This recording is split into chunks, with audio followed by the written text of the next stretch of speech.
Norvegiyada faoliyat olib berayotgan Uyg'ur Yar fondi Urumchi shahridagi Tangritog' rayonlik davlat amonlik soqchilarining 22-iyul kuni muhojirlar mehmonxonasi qorosida o'ltirishliq Rohila Jaloliddin ismli ayolni tutqun qilganligini xabar qilgan edi. Xabarda Rohila Jaloliddinning 15 yillik kesilib ketgan o'g'li Zulyar Yasin ustidagi sud hukmiga norozi bo'lganligi uchun tutilganligi eskartilgan edi. Erkin Osiyo radiosining Urumchidagi aloqador soqchi organlariga qarata olib borgan telefon ziyoratlari davomida Rohila Jaloliddinning tutqunda ekanligi dalillangan. Ma'lum bo'lishicha, Rohila Jaloliddin 2 oyning oldida 15 yillik kesilib ketgan Fujian O'rmonchilik universitetining o'quvchisi Zulyar Yasinning onasi ekan.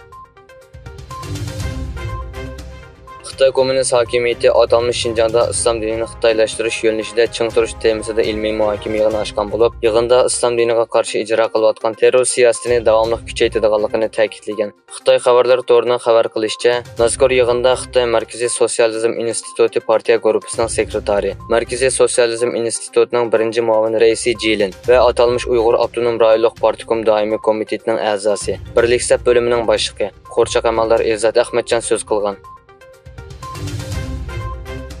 Indoneziya prezidenti Joko Widodo'ning Xitoy prezidenti Xi Jinping bilan ko'rishgandan keyin Xitoy shirkatlarining Indoneziyaga kam deganda 13 milliard dollar mablag' solish va'dasiga erishganligi xabar qilindi. Beijingning qaysi sohaga mablag' soladiganligi texnik aniq bo'lmasa-mu, ammo Xitoyning aynan ishlab chiqarish korxonasi Shineyning Indoneziya bilan 11 milliard 500 million dollar mablag' solish to'g'risida tushunish eslatmasi imzolaganligi e'lon qilindi.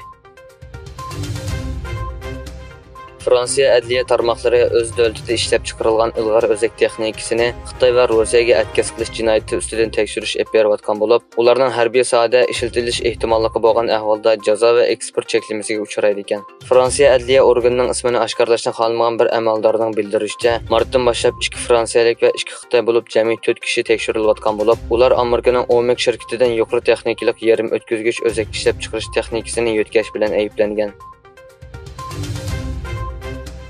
Koreya Tashqi ishlar ministri Park Jin, Turkiya Tashqi ishlar ministri Hakan Fidan bilan o'tkazgan birlashma muxbirlarning kutib olish yig'inida turkcha so'z qildi.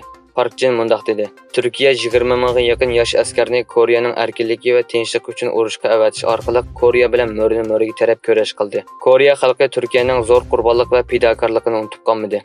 Hakan Fidan bo'lsa so'zida xalqaro sistemada yangi jo'grafiyalik siyosat va jo'grafiyalik tamponlikning borliqqa kelganligini ta'kidlab, Osiyoning bu harakatning yadrosi ekanligini aytdi.